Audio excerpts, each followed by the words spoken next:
Shalom, le cours qu'on va faire Bezrat Hashem ensemble, on l'appelle Soda Kabbalah, le secret de la Kabbale. On va essayer ensemble de comprendre déjà c'est quoi la Kabbale. Quand on dit d'après la Kabbale dit c'est quoi la Kabbale. Et deuxième chose, on va essayer de comprendre c'est quoi Kabbalah Ma'asit. La Kabbalah, il y a deux façons. C'est où on s'assoit et on étudie et on ne la pratique pas, ou il y a la Kabbale Ma'asit, c'est-à-dire la Kabbale qui on la pratique. Et troisième question, qu'on va essayer de comprendre, est-ce que Rabbi Shimon Bar Yochai, c'est lui le premier qui a écrit la Kabbale, ou la Kabbale ça existait bien avant. Tout d'abord, on va répondre sur la première question. C'est quoi la Kabbale? La Kabbale, c'est une façon d'étudier tous les secrets qu'il y a dans la Torah. Parce qu'il faut savoir que la Torah, il y a 4 façons de la comprendre. Et chaque façon de ces 4 façons, après, il se développe en 70 et 70. C'est infini. La Torah, c'est infini. Et on appelle ça Pardes. Pshat, Remez, Drash et Sod. Pshat, c'est d'après la simplicité. C'est-à-dire quoi? Je reçois un courrier, je lis et je comprends. C'est simple. La Torah, on peut la comprendre comme une lettre. C'est marqué le fourrage dans la Torah, qu'Akadosh Baruch Hu, il a appelé la Torah Mirtav. Il y a une deuxième façon, il y a Remez. Remez, c'est les sous-entendus. Je lis la Torah, j'ai étudié la Torah, et il y a des sous-entendus que je comprends les sous-entendus qu'il y a. Troisième façon, il y a le drash, c'est l'enseignement. Et la dernière chose, c'est le sod, pardes. Le sod, c'est le secret, c'est la façon d'expliquer la Torah d'après le secret. C'est-à-dire, il n'y a rien marqué, et c'est à moi d'aller chercher les choses qui ne sont pas marquées là-bas. Et c'est ça la Kabbale. La Kabbale, c'est étudier la Torah de la 4e façon, c'est le sod, le secret. Dans la Torah, il faut savoir qu'il y a tous les secrets de la création. C'est comme dans un immeuble. Pour construire un immeuble, l'architecte il prépare d'abord des plans et après il construit l'immeuble. Si avant de construire l'immeuble, tu veux savoir comment l'immeuble va être construit, tu regardes le plan et tu sauras comment l'immeuble il sera. La Torah c'est exactement comme ça. Le monde a été construit par rapport à la Torah. Kadosh Baruch Hu, Istakel be'oraita ou bari alma. Il a regardé la Torah, il a créé le monde.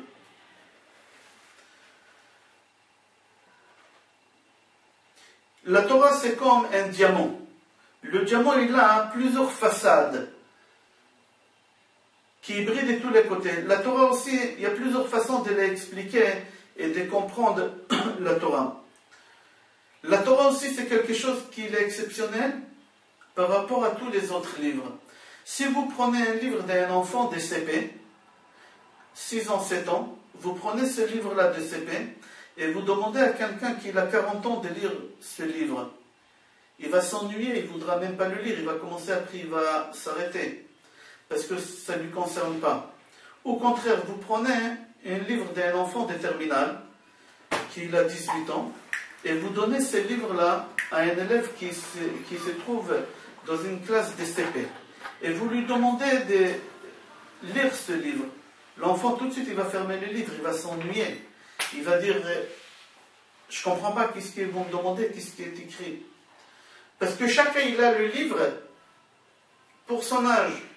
Mais si vous prenez la Torah et vous la donnez à un enfant qui a 6 ans, ou à un enfant qui a 20 ans, chacun, il va trouver un intérêt dans la Torah. La Torah, c'est quelque chose qui est spécial. Qui, n'importe quel âge, on va trouver un intérêt dans l'étude de la Torah. Chacun il va trouver son niveau, son degré dans la Torah. Alors on a expliqué c'est quoi la Kabbale. La Kabbale c'est étudier la Torah dans les façons secrètes, qui n'est pas écrite et c'est à nous d'aller chercher dans la profondeur de la Torah et de comprendre le sod, on appelle ça, la chose qui est cachée. On a parlé tout à l'heure aussi de la Kabbale active. C'est quoi la Kabbale active? Il faut savoir que dans notre génération, il y a seulement quelques personnes qui on peut les compter sur une seule main qui s'occupent et qui font la Kabbale active. La Kabbale active, c'est quoi? Il faut savoir qu'on a 22 lettres dans l'Aleph-Bet. Chaque lettre, elle a une force. Et celui qui étudie la Kabbale, il apprend c'est quoi la force qu'il y a dans chaque lettre. Et la Kabbale active, c'est quoi? Lui, il sait comment prendre cette lettre-là, et cette lettre-là, et cette lettre-là, et former une force avec cette lettre-là. Et au moment qu'il prononce ces 3 lettres qu'il a prises, il pense à cette force-là, il sait comment faire marcher cette force et changer la nature. Je donne un exemple. Dans la Torah, on raconte qu'il y avait une époque que des gens ils ont voulu construire une tour et monter au ciel et faire la guerre contre Hachem. Et la Torah, elle nous raconte qu'Akadosh Baruch Hu, qu'est-ce qu'il a fait? Il a mélangé les langues et ils ne se sont pas compris, ils se sont disputés et ce projet a été annulé. C'est une histoire de fou d'avoir une idée de construire un immeuble aussi haut. C'est infaisable. Comment la Torah, elle nous raconte des histoires qu'on ne peut pas les faire? La Torah, elle n'a rien à faire. Chaque mot dans la Torah, il est compté, il est pesé, il a une puissance. Cette histoire, elle veut nous enseigner quelque chose. Alors on explique, on dit qu'en vrai, ces gens-là qui ont voulu créer cette tour, c'était des gens qui étaient très très puissants dans la Torah. C'était des génies, c'était des gens très très forts. Et au moment qu'ils ont dit qu'on va créer une tour, ce n'est pas un immeuble comme nous on croit une tour. Eux, ils ont compris le côté secret de la Torah. Ils ont dit avec le code de la Torah, avec le code secret de la Torah, on va monter au ciel, c'est ça le tour qu'on va créer, on va monter au ciel et on va faire descendre le Mashiach. Ils ont voulu ramener le Mashiach. Ils ont compris exactement toute la Torah d'après le code secret et ils ont commencé à créer des forces. Ils ont dit on va monter, on va descendre le Mashiach. Mais Akadosh Baruch Hu, il n'a pas voulu. Qu'est-ce qu'il a fait? Il a changé tout de suite tous les codes de la Torah. J'explique. Quelqu'un qui fabrique un logiciel, il vend ce logiciel. Moi j'achète ce logiciel, je ne peux pas changer ce logiciel. Je suis obligé de travailler comme le logiciel me demande. Pour pouvoir changer ce logiciel, il me faut des codes. Et ces codes-là, qui a ces codes? C'est lui qui a créé ce logiciel. Le monde, c'est exactement la même chose. Akadosh Baruch Hu, il a créé le monde, et il a un code qu'il a créé ce monde-là. C'est de Aleph à Taf. Avec les 22 lettres, il a créé le monde. La Kabbale active, c'est aller chercher et à déchiffrer le code de la création du monde dans les 22 lettres. Et c'est ça qu'est-ce qu'ils ont fait les gens de ce dehors, de cette génération qui ont voulu créer cette tour qu'on appelle la tour de Babel, qu'ils ont voulu monter au ciel et changer, ramener le Mashiach. Et Akadosh Baruch Hu, il a transformé tous les codes. C'est-à-dire, même aujourd'hui, les gens qui voudront étudier la Kabbale et passer à la Kabbale active, ils auront du mal parce qu'Akadosh Baruch Hu, il a tout changé. C'est pour ça que je dis qu'il y en a seulement quelques personnes dans notre génération qui savent arriver à ce stade à déchiffrer les lettres et à changer la nature et à faire des caméras et toutes ces choses-là qu'on n'a pas le droit du tout de les toucher aujourd'hui. Faire ces choses-là, c'est quelque chose de très très dangereux, de faire des caméras et porter sur ça des caméras, peut-être des gens qui ne savent pas le faire et qui l'ont fait, tu le portes sur toi. Tous les gens qui disent, qui étudient la Kabbale et qui font la Kabbale active, c'est des gens qui parlent des bêtises. Pourquoi? Parce que personne aujourd'hui presque est capable de faire, et le peu qui savent le faire, ils ne le dévoilent pas. Alors si les gens ils dévoilent, c'est parce qu'ils veulent, c'est comme dans le monde des affaires, quand il y a une nouvelle affaire qui arrive, tout le monde ils veut monter sur ce vague-là pour pouvoir se faire beaucoup d'argent, être le premier et avoir beaucoup d'argent. Et c'est exactement, aujourd'hui il y a une mode dans le monde, le centre de la Kabbale et plein de choses comme ça, et tout ça c'est pour se faire de l'argent.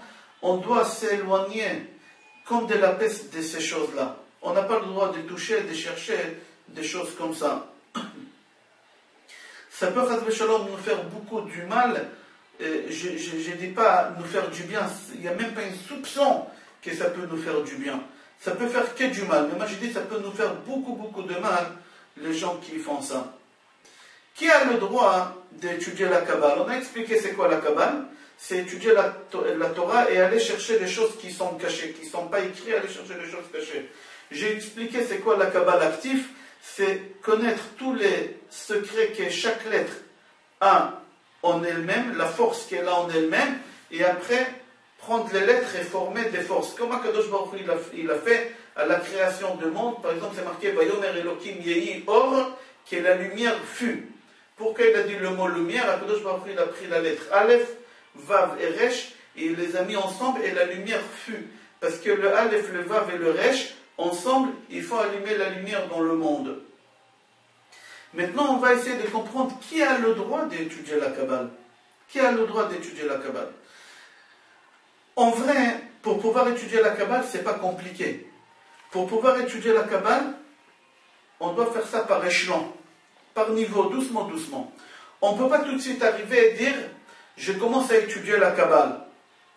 Tout d'abord, on doit avoir une connaissance générale dans la Torah, dans le Talmud, et dans la Halakha, dans les Midrashim, dans les Nevi'im, dans tous ces livres-là, il faut avoir une connaissance générale, pas approfondie. C'est impossible d'avoir une connaissance approfondie de toute la Torah, parce qu'une vie entière, ça ne suffit pas pour après aller étudier la Kabbale. Il faut avoir une connaissance générale de toutes ces choses-là, de la Torah, de la Halakha, des Nevi'im, des Ktuvim, des Midrashim. À partir du moment qu'on a une connaissance générale, sans avoir une connaissance approfondie, on peut commencer à étudier la Kabbale. Mais il y a encore deux conditions. La deuxième condition, il faut avoir la pureté des yeux. C'est-à-dire quoi? Faire très très attention à nos yeux, ne pas les salir avec des images qu'on n'a pas le droit de regarder. Regarder des gens qui ne sont pas cachers, je ne parle pas seulement des images qui ne sont pas cachers, que ce soit la télévision, Internet, etc. Aussi regarder le visage d'un rachat. On n'a pas le droit de regarder le visage d'un rachat. Pourquoi? Parce que le rachat, il dégage de son corps, de son visage, quelque chose de négatif. Et non, au moment qu'on regarde ce rachat, on l'imprègne en nous. Alors on ne peut pas étudier la Kabbale si quelqu'un ne fait pas attention à ceux qui regardent. La troisième chose, il faut faire attention à ce qu'on fait sortir de la bouche et à ce qu'on fait rentrer dans la bouche. Il y a beaucoup de gens qui font très très attention à ce qu'ils font rentrer dans la bouche. Ils lisent les petites lettres sur chaque produit, ils essaient de comprendre entre les lignes, etc. Ils font très très attention, mais ils ne font pas attention à ce qu'ils font sortir de leur bouche. Alors la troisième condition, c'est faire attention à ce qu'on fait sortir et à ce qu'on fait rentrer de notre bouche. Je résume, il faut avoir une connaissance générale dans la Torah. Deuxième chose, faire attention à ses yeux.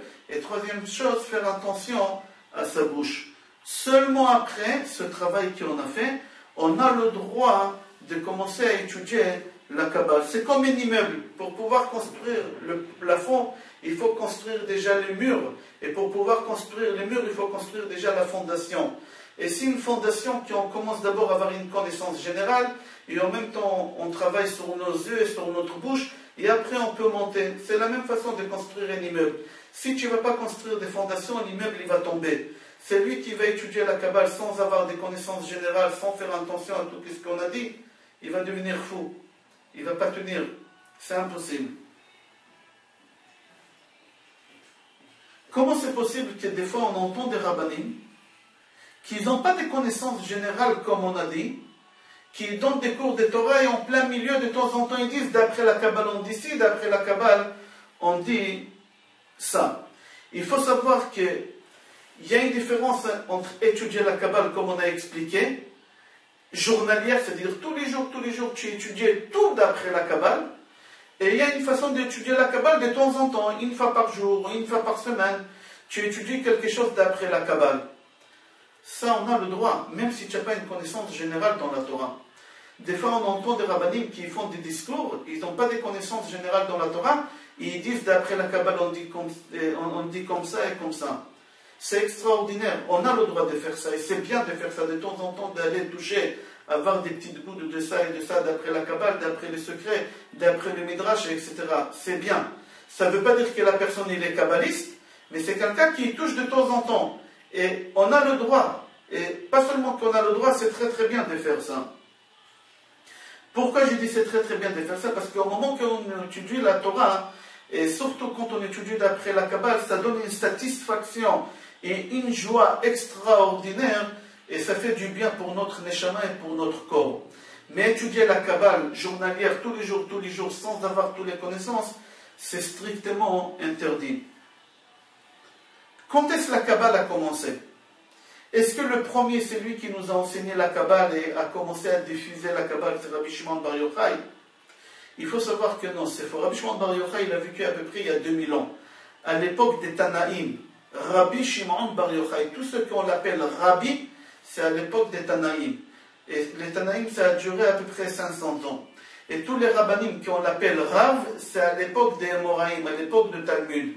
Alors il y a Rabbi et Rav. Rabbi Shimon Bar Yochai, Rabbi, il a vécu à l'époque des Tanaïm, il y a à peu près 2000 ans. Avant Rabbi Shimon Bar Yochai, bien avant Rabbi Shimon Bar Yochai, on a pratiqué la Kabbale. Il y a un livre qu'on peut l'acheter aujourd'hui partout, mais on peut l'acheter seulement pour le garder à la maison comme protection, mais on n'a pas le droit de le lire ou de l'utiliser. On appelle ce livre-là Sefer HaYetzira. Le livre de la création, c'est un livre qui ne coûte pas cher, ça dépend, il y a le petit modèle à 20 shekels, il y a le gros modèle qui doit coûter 80-90 shekels, pas plus que 20 euros. Mais on achète ce livre pour garder à la maison, tout simplement. Sefer HaYetzira, on dit toujours, on dit que c'est Avraham Avinu qui l'a écrit. Mais en vrai, ce n'est pas Avraham Avinu non plus, on va expliquer qui a écrit ce livre-là. Le Sefer HaYetzira, c'est le livre de la création. Dedans, c'est marqué tous les codes de la création du monde. Comme j'ai expliqué tout à l'heure, dans un logiciel, il y a un code, que ce soit des 0 à 9 ou des A jusqu'à Z. Celui qui connaît les codes, c'est seulement celui qui a créé ce logiciel. La création du monde, tous les codes, Akadosh Baruch Hu, il nous les a donnés. Il n'avait rien à cacher. Ils sont dans ce livre qui s'appelle Sefer HaYetzira. Seulement, on n'est pas oublié, qu'est-ce que j'ai dit tout à l'heure, qu'Akadosh Baruch Hu, il a changé le code parce qu'il n'a pas voulu qu'à l'époque, quand ils ont fait la tour de Babel, ils ont voulu ramener le Mashiach. Alors, le Sefer HaYetzira, en vrai, ce n'est pas Avraham Avinu qui l'a écrit. Il y a beaucoup de gens qui disent que c'est Avraham Avinu qui l'a écrit. Le Sefer HaYetzira, il lui a été donné par les enfants de Noach. Avraham, il a donné à Yitzhak, Yitzhak, il a donné à Yaakov, et etc. Ça a passé d'une génération à une autre génération. Mais on dit que ce livre-là, il a été donné déjà par Adam Arishon. Akadosh Baruch Hu, il a donné ce livre-là à Adam Arishon au Gan Eden. Et Adam Arishon, il a donné en transmission jusqu'à ce que ce livre il a atterri chez Yaakov Avinu, et Yaakov Avinu, il a donné à ses enfants. Si vous voyez les frères de Yosef, les 11 tribus, ils haïssaient Yosef. Pourquoi les 10, pas Binyamin, les 10, ils haïssaient Yosef. Pourquoi? Parce que Yosef, il rapportait à son père tout ce qu'il faisait. Et une des choses, regardez Rashi sur place, dit qu'il mangeait Ever Minachai. C'est quoi Ever Minachai? Il prenait un animal, au lieu de lui faire la shrita comme il faut, kasher pour le consommer, il prenait un bâton, il le frappait, il le tuait et il le consommait. On n'a pas le droit de manger un animal comme ça. Il faut faire la shrita. Mais il y a un cas qu'on peut consommer l'animal sans faire la shrita. Pardon, il y a deux cas. Le premier cas, si on a créé un animal, si l'animal, ce n'est pas un animal qui était né naturellement, normalement, on l'a créé. Celui qui saura utiliser le livre à Yetzira, il a créé un animal, il n'est pas obligé de lui faire la shrita. Ou deuxième, entre parenthèses, on ne va pas s'arrêter sur ça, si par exemple j'ai pris une vache, je lui fais la shrita, et au moment d'ouvrir la bête, j'ai vu qu'il avait un veau, qu'il était encore vivant, et je l'ai laissé grandir ce veau-là, il est devenu vache ou taureau, j'ai le droit de le consommer sans faire la shrita, comme c'est marqué dans le Rambam. Pourquoi? Parce que Yerech Imo, il fait partie du corps de sa mère, et comme on a fait la shrita à sa mère, et lui il était encore dedans, alors c'est comme quand on a fait la shrita. Je referme la parenthèse, je retourne concernant Sefer HaYetzira. Les frères de Yosef, ils créaient des animaux avec ce livre-là, et ils les tuaient sans faire la shrita. Et Yosef, il était encore jeune, ils ne savaient pas qu'on avait le droit et qu'ils utilisaient les Sefer Yetzira. Ils croyaient que ses frères, Chas v'Shalom, c'était des Rechaïm. En vrai, c'était des grands tzadikim, ils rapportaient à son père. C'est-à-dire, qu'est-ce qu'on voit? Pourquoi je raconte ça? Que la Kabbale, on l'a utilisé déjà, la Kabbale pratique. Déjà, on voit que les enfants de Yaakov, les frères de Yosef, ils utilisaient ça. C'est-à-dire, c'est lui qui déchiffre le code de la Torah, c'est-à-dire toutes les forces qu'il y a dans les lettres, il peut changer la nature. Il peut changer la nature, il peut faire des choses que la nature, normalement, comme Akadosh Baruch Hu, il a fait le code, que ça va marcher, il peut changer cette chose-là.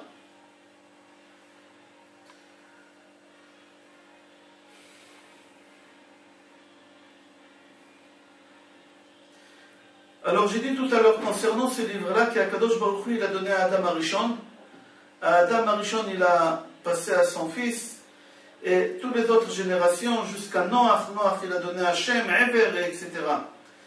Et après Ever il a caché ce livre-là pour que les autres générations ils ne l'utilisent pas parce que c'était des Rechaïm, le dor, les générations d'après.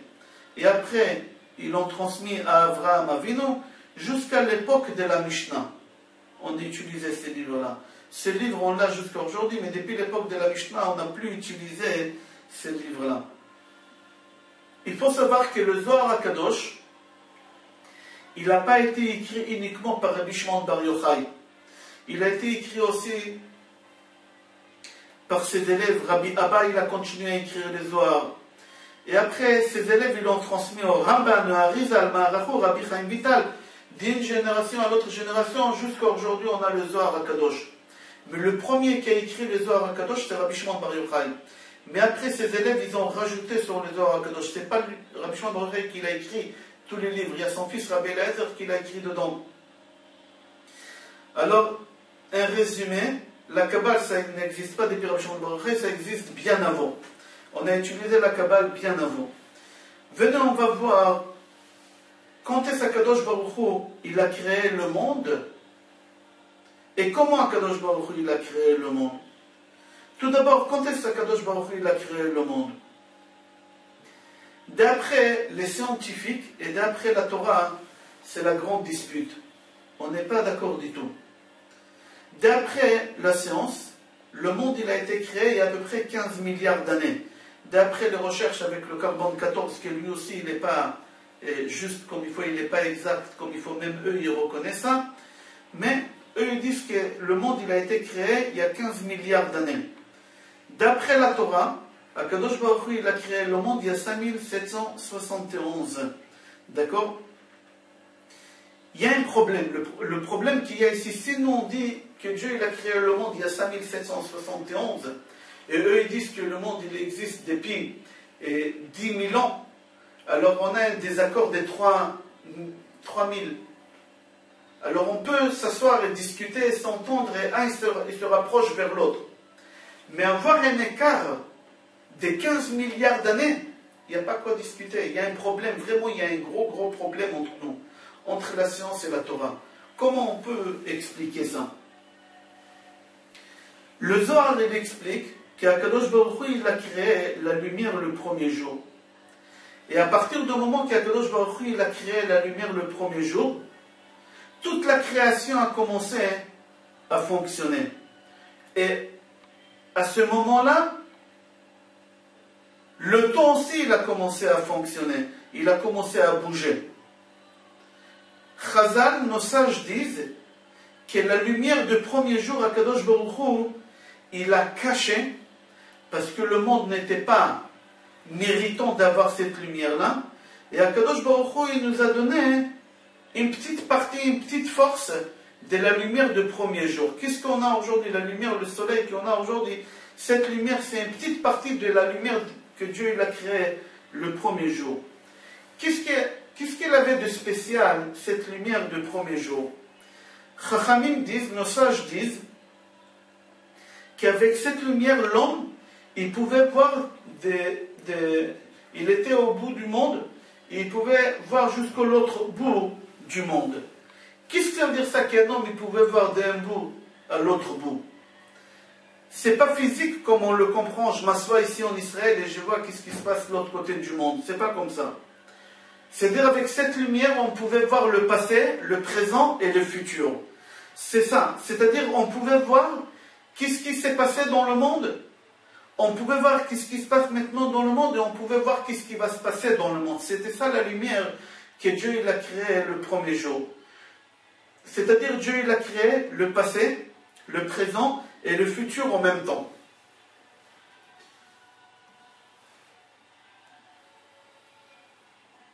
C'est-à-dire qu'on n'avait pas la notion des passés et des futurs. On avait uniquement la chose qui s'appelait présent. Et au moment qu'on voyait le présent, on voyait le tout en même temps. Comment on peut expliquer ça? Il faut savoir que la lumière a une force spéciale qu'il n'existe nulle part au monde. Je donnerai un exemple. Si je remplis cette pièce de livres, elle est remplie de livres, et je demande à quelqu'un de vider cette pièce de ces livres, ça va lui prendre 3 heures, 4 heures. Il y a beaucoup de livres, il faut vider. Maintenant, cette pièce, elle est remplie de lumière. J'aimerais vider la lumière de cette pièce. Normalement aussi, ça doit me prendre 3 heures ou 4 heures, comme pour vider les livres. Pas du tout. Pour vider cette pièce de sa lumière, il me suffit 1 seconde, moins qu'1 seconde. J'appuie sur l'interrupteur et la lumière se disparaît. La chambre se vide de sa lumière et elle se remplit soudain avec de l'obscurité. C'est-à-dire quoi? La lumière, elle a une force qu'on ne peut pas l'expliquer. Personne n'a su l'expliquer, la force de la lumière. Si on prend une fleur et je l'arrache, je la pose ici sur mon bureau, pour que cette fleur meure, ça va prendre quelques heures, quelques jours jusqu'à qu'elle meure. Elle ne meurt pas tout de suite. Mais la lumière, elle disparaît tout de suite. Comment c'est possible? Encore deuxième chose, pour comprendre que la lumière, elle est inexplicable, si je roule avec ma voiture à 80, je roule à 80 km/h, et il y a une voiture qui elle vient à côté, et qu'elle roule à peu près comme moi. Moi, en regardant mon compteur, je peux savoir à peu près à quelle vitesse la voiture à côté roule. Mais si j'arrive à fabriquer une voiture qu'elle roule à la même vitesse que la lumière, qu'elle roule à 300 000 km/s, la vitesse de la lumière c'est 3000 km/s, j'arrive à fabriquer une fusée qu'elle peut rouler aussi à 300 000 km/s. Et je roule avec cette fusée et en même temps il y a la lumière qui elle vient. Est-ce que je pourrais savoir la vitesse de la lumière comme tout à l'heure avec la voiture? Non, jamais. La lumière c'est quelque chose qu'on ne peut pas l'expliquer. C'est pas quelque chose qu'on peut le comprendre, qu'on peut l'expliquer. Pourquoi? Parce que la lumière, il n'a aucune influence par rapport à autre chose. La lumière, il va montrer toujours aux autres que je suis différent de toute autre chose. C'est quelque chose qu'on ne peut pas l'expliquer physiquement. C'est contre toute loi de la physique, la lumière. C'est marqué dans la Torah, Imlo briti yomam valayla, chukot shamayim va'aretz lo samti. Imlo briti yomam valayla, si le monde va s'arrêter d'étudier la Torah, 1 seconde, alors chukot shamayim va'aretz lo samti. Les règles qu'il y a dans tout ce système lunaire, solaire, tous les astres, le monde entier, il ne va pas fonctionner, il va disparaître. Il va disparaître. C'est-à-dire, tout le temps qu'on étudie la Torah, le monde, il existe. Mais au moment qu'on va arrêter d'étudier la Torah, le monde entier, il va disparaître. Rab Chaim Mivolojin dit que le menuisier, quand il fabrique une table ou une armoire, au moment qu'il a fini sa fabrication, il n'a aucun lien. Il n'a aucun lien entre le menuisier et la table, ou l'armoire qu'il a fabriquée. Il a fabriqué, il a vendu, il a oublié, c'est fini l'histoire. Mais, il dit que la table, elle va continuer à exister, même si le menuisier, il va mourir. Même si le menuisier, il va mourir, la table, elle va continuer à exister. Il dit, au moment qu'on va projeter un film sur le mur, il y a un appareil, et il y a un film qui est projeté sur le mur, et on voit des vallées, des montagnes, des mers, des immeubles, des avions, on voit des choses. Et les gens qui regardent, ils croient tout ça c'est vrai. Par la fenêtre, on voit toutes ces choses-là. Mais au moment qu'on va tirer la prise une seconde, tout le monde entier qu'on a vu, il va disparaître. C'est exactement ce qu'on vit ici, nous dans ce monde-là. Le monde où on vit, c'est une illusion. C'est une très très grande illusion. On voit les choses qui sont énormes, qui sont magnifiques, qui sont beaux, qui sont forts, qui sont grands. Mais toute cette force, toute cette vitalité, toute l'humanité, la prend d'où? La prend de la Torah. Mais au moment qu'on va enlever la Torah de ce monde-là, toute cette illusion, elle va disparaître. C'est ça qu'est-ce qui veut dire le pasuk Imlo Briti Yomam Valayla. Chukot Shamayim Lo Samti. Imlo Briti, c'est pas l'alliance que j'ai donnée, c'est la Torah que j'ai donnée. Chukot Shamayim Varetz Lo Samti. Faire tous les systèmes lunaires, solaires, tous les astres, toute l'humanité, elle va disparaître. Si cette humanité, elle existe, c'est uniquement grâce à la Torah. Cette humanité, elle tire ses sources, ses forces par la Torah. Si le monde n'est pas lié avec Akadosh Baruch Hu, sans lui, on va se déconnecter, on va disparaître, on ne peut plus exister. Quand tu étudies la Torah, on est lié avec Akadosh Baruch Hu. On a cette force qui nous donne cette force de rester, d'exister, de fonctionner, de vivre.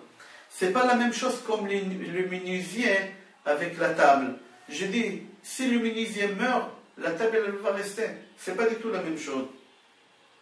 Il faut savoir que la lumière, c'est quelque chose de spirituel. Il y a une règle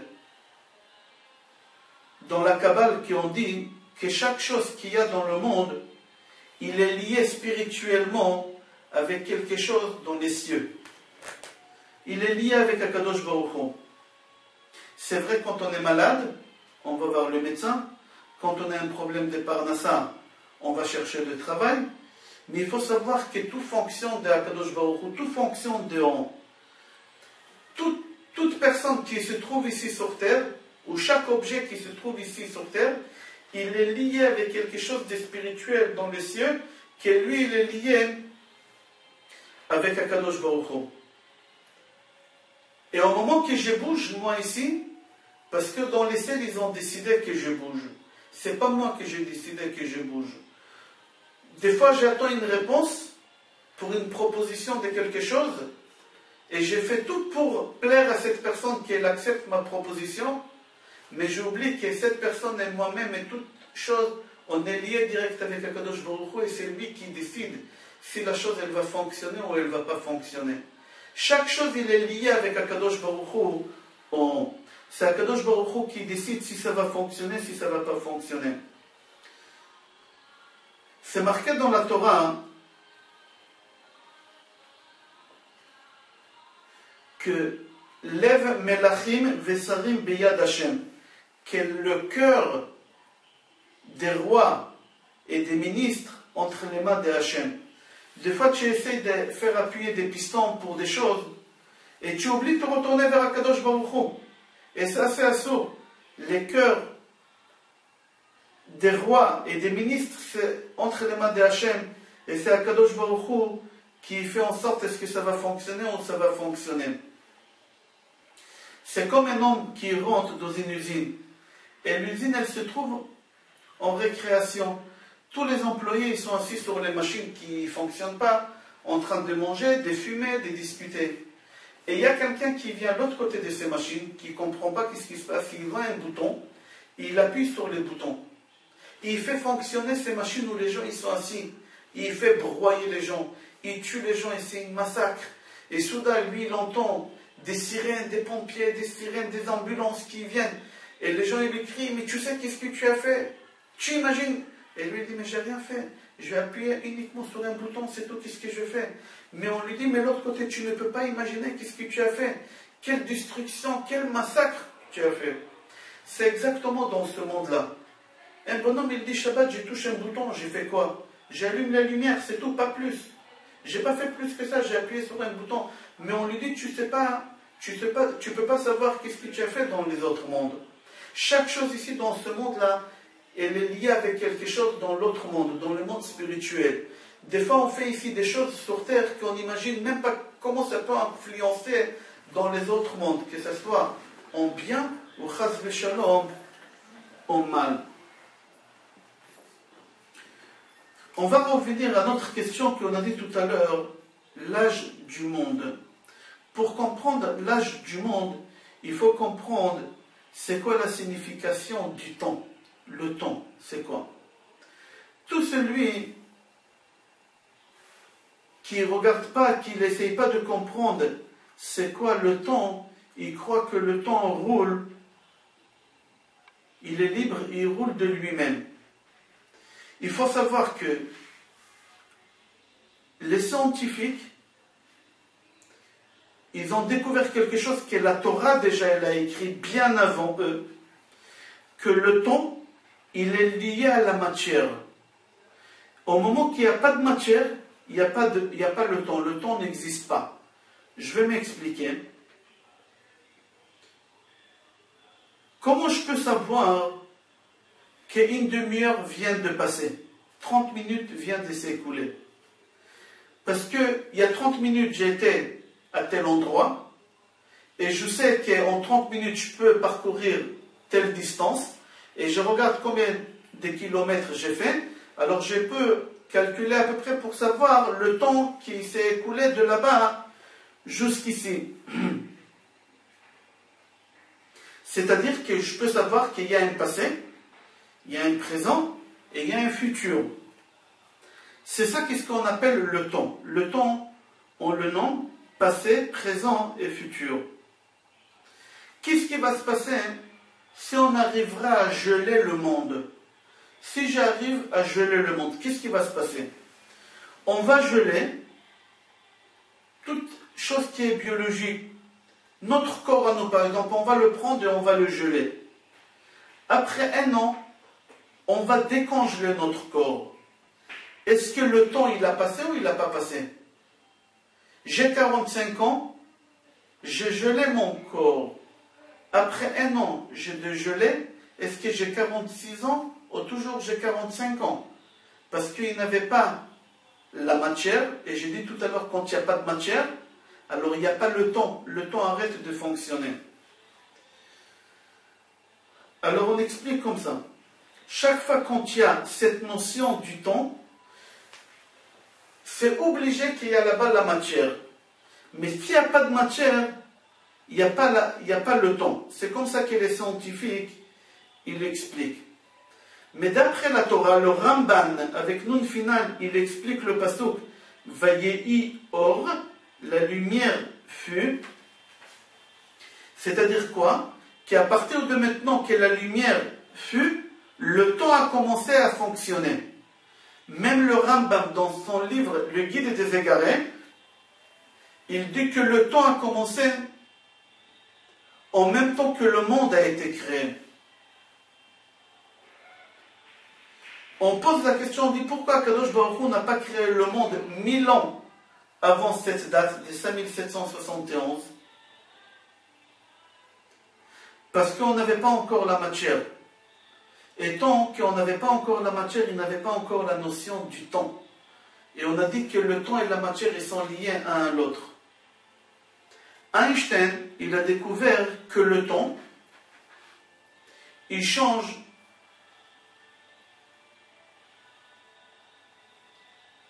On va expliquer, c'est-à-dire quoi?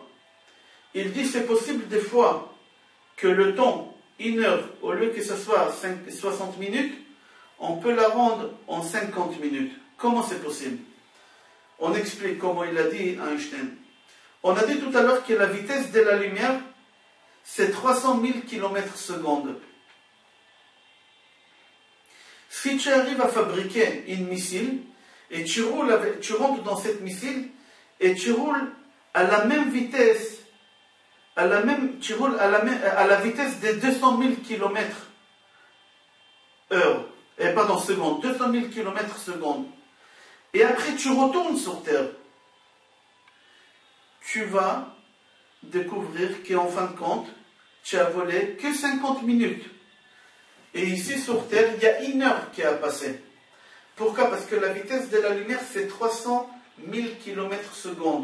Et toi, tu as pris une fusée et tu as roulé avec 200 000 km/s. Quand tu es arrivé ici sur Terre,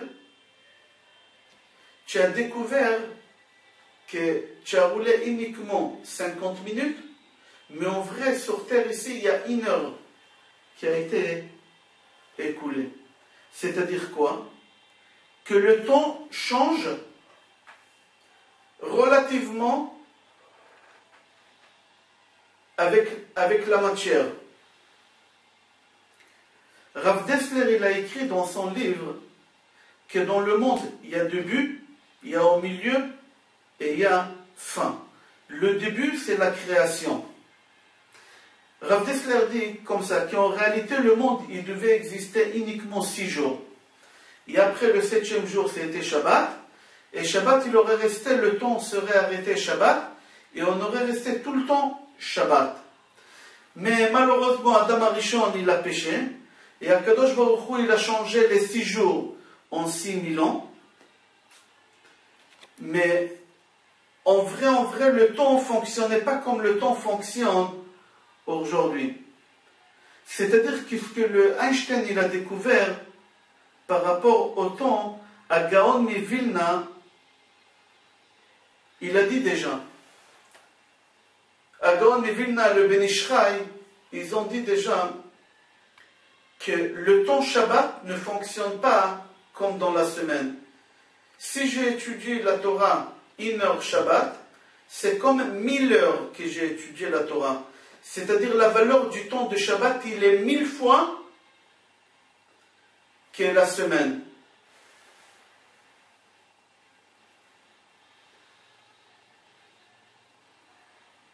C'est-à-dire avant qu'Adam Arishon il a péché, un jour c'était la même valeur, la même équivalent des 1000 ans. Et la chose est que les physiciens, par rapport au temps, au l'âge du monde, n'y prennent pas en compte, puisque la Torah dit qu'un jour il a duré 1000 ans. Aussi, les scientifiques ne prennent pas en compte la vitesse que la chose a été avancée. C'est pour ça, si aujourd'hui on a 24 heures dans la journée, on ne peut pas prendre en compte que les 24 heures d'aujourd'hui, c'est les mêmes 24 heures d'avant. Mis à part qu'est-ce qu'on a dit, qu'Akadosh Baruch Hu, il a créé le monde vieux. Adam Arishon, il n'est pas né à l'âge de 0 jours. Il n'est pas né à l'âge de 1 an, 2 ans, il est né à l'âge de 27 ans. Chachamim disent, il est né vieux. Le taureau, Dieu il n'a pas créé veau, il a créé taureau vieux. C'est-à-dire le monde lui-même, il était déjà vieux. Il y a des arbres que vous pouvez savoir leur âge. Si vous coupez l'arbre, il y a des disques, il y a des rondelles. Et on dit chaque rondelle qu'il y a dans l'arbre, dans le tronc de l'arbre, c'est 1 an que l'arbre il a vécu. Et il y a des arbres qui ont plus de 6000 ans de cercle. Comment c'est possible? Ils ont plus de 6000 ans et on dit que le monde existe depuis 5771.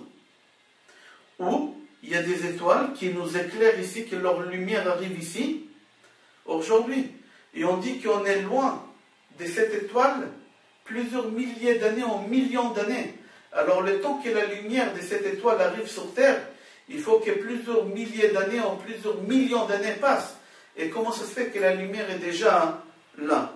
Akadosh Baruch Hu, il a créé l'arbre vieux avec 5000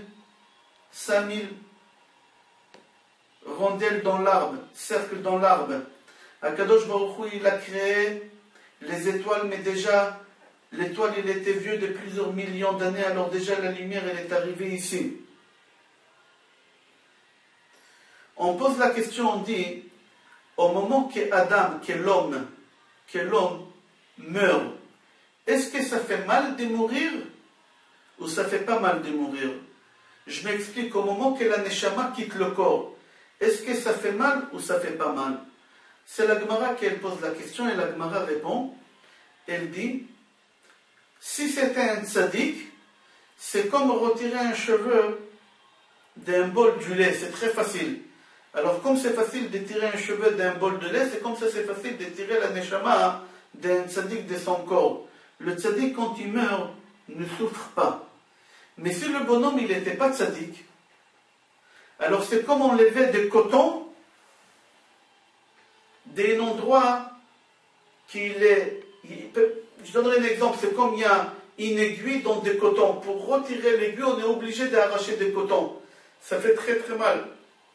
Pour prendre la neshama de quelqu'un qui n'est pas religieux, c'est en même temps on est obligé de prendre une partie de son corps. C'est des maladies d'abord, c'est des souffrances, etc.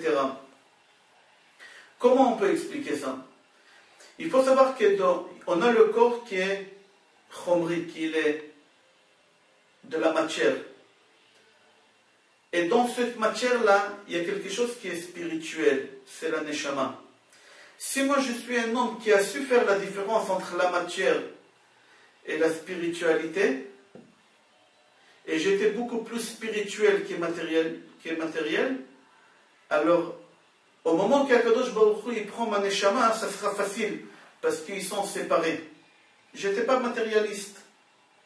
Alors c'est facile de prendre la neshama qui était séparée, qui est spirituelle, qui a été séparée de la matière.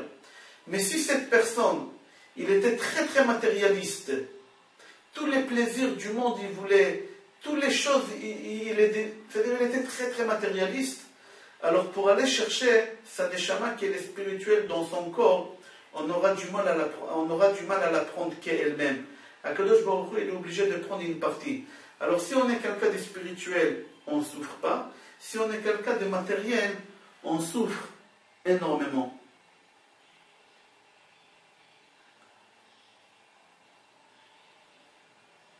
C'est quoi un tzaddik? Un tzaddik, c'est lui qui comprend et qui sait que le corps, c'est uniquement une enveloppe pour la neshama. Il ne faut pas attacher la neshama au corps. Ils ne peuvent pas. Ils sont séparés. À partir du moment que tu comprends que le corps, c'est uniquement une enveloppe pour la neshama, alors au moment qu'on voudra la séparer, ça sera facile. Mais un rachat, c'est quelqu'un qui vit dans ce monde, il cherche tous les désirs et tous les plaisirs, vivre comme un animal, toute la matière. Alors la neshama et le corps, ils s'attachent très très fort et on a du mal à les séparer. C'est pour ça, l'homme après ses 120 ans, qu'il arrive en haut, il voit les mondes qu'il a créés. Parce que quand on est là ici, au monde bas, on crée des mondes dans le monde futur. Alors si l'homme, il était saint ici, il était spirituel, il va voir le monde qu'il a créé, qui sont énormes, qui sont saints, qui sont extraordinaires. Mais si l'homme, il arrive là-bas matérialiste, il arrive là-bas avec toute sa matière, il va chercher toutes les choses qui sont matérielles, et il ne va pas les trouver. Pourquoi? Parce que là-bas, tout est spirituel, la matière n'existe pas. Alors il va souffrir là-bas énormément, et c'est ça l'enfer. Un homme il voit avec une vue normale, avec des lunettes normales.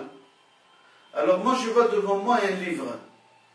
Mais au moment qu'on va changer mes lunettes et qu'on va me donner des lunettes 3D, alors je vais voir que derrière le livre, il y a encore plein des autres livres. La vision de quelqu'un qui voit avec des lunettes normaux, ou quelqu'un qui regarde avec une vision de 3D, c'est pas du tout la même chose. Avec les 3D, on voit l'épaisseur, l'intérieur de la chose. On va découvrir d'autres choses. C'est-à-dire, si Akadosh Baruch Hu, il va changer notre vision, nos yeux, et il va nous mettre des yeux spirituels, la vision de ce monde-là, on ne le verra pas comme on le voit avec nos yeux. Avec les yeux des chairs et du sang qu'on a, on voit quoi? On voit toute la matière qui est limitée. On voit les choses matérielles. On ne voit pas ce qu'il y a plus loin que ça. Mais si Akadosh Baruch Hu, il va nous changer les lunettes, on va voir les choses différemment qu'on voit. On va voir que le monde, il est différent. Il est infini. Il est beaucoup plus grand. Il est beaucoup autrement que la façon qu'on le voit avec nos yeux. C'est marqué, Yafa sha'a achat shel korat ruach ba'olam haba mikol chaye ha'olam hazeh. J'explique. Yafa sha'a achat shel korat ruach ba'olam haba. Un moment de plaisir dans le monde futur est beaucoup mieux que le plaisir de toute une vie entière ici. Qu'est-ce que ça veut dire ça? Le plaisir du monde futur. Une heure de plaisir du monde futur. C'est quoi le plaisir? Pour comprendre, c'est quelqu'un qui passe devant une boulangerie.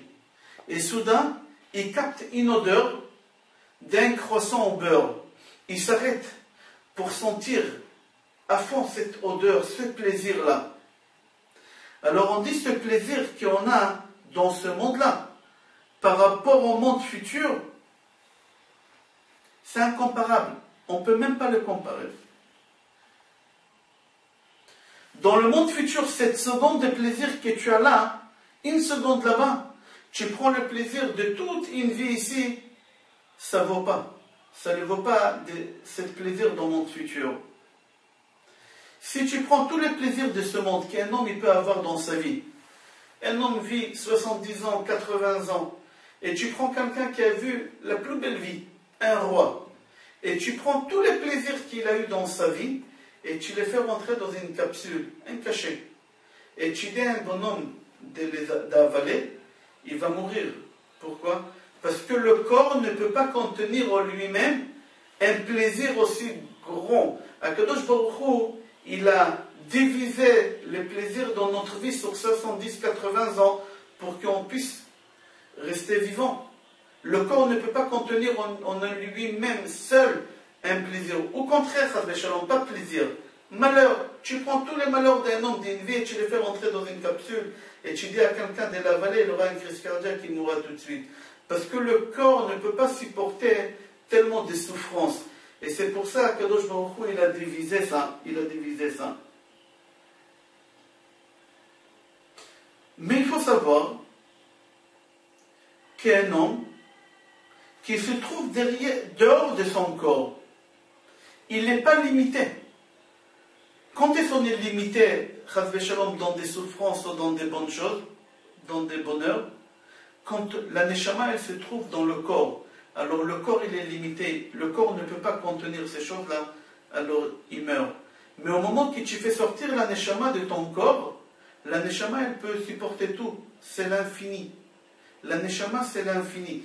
Il n'y a pas de limite. C'est-à-dire quoi? Que tu vois avec tes yeux que tu as ramené avec toi dans le monde futur, qu'est-ce que tu as vécu ici sur terre? Si tu as ramené avec toi dans le monde futur des yeux de matière, comme tu as aujourd'hui, que tu vois un arbre et tu vois que c'est un bois, c'est ça qu'est-ce que tu verras dans le monde futur. Mais si tu arrives dans le monde futur avec des yeux que tu as travaillé sur eux ici, toutes les choses qui sont spirituelles, alors dans le monde futur, tu verras le monde autrement, pas comme l'autre. C'est-à-dire que le monde futur, ça dépend avec quel ustensile tu arrives là-bas. Ça dépend comment tu as préparé pour arriver au monde futur. Est-ce que tu es arrivé avec des ustensiles qu'il faut, ou Chas v'Shalom avec des ustensiles qu'il ne faut pas? Le monde futur, tu l'auras, comme c'est marqué, Kol Israël yesh lahem chelek le'olam haba. Chaque personne a une part dans le monde futur, mais ça dépend comment tu as préparé cette part-là. Rav Galinsky, Zichrono Livracha, il explique Kol Israël yesh lahem chelek le'olam haba. Il dit chelek, c'est une chaise. Chacun il a une chaise dans le monde futur, mais ça dépend cette chaise où elle va être placée, devant, au milieu ou derrière, au fond, Chas v'Shalom. Ok, on a expliqué plus ou moins c'est quoi la Kabbale, c'est quoi étudier la Kabbale, c'est quoi la Kabbale active, c'est quoi la Kabbale passive. c'est quoi les yeux spirituels, les yeux matériels, comment on est limité dans le temps, comment on n'est pas limité dans le temps. Je vous souhaite, Be'ezrat Hashem, bracha ve'atzlacha, savoir comment utiliser et arriver, Be'ezrat Hashem, après 120 ans, avec tous les kelim, tous les ustensiles qu'il faut pour voir le monde futur, le monde infini comme il faut. Kol Tov.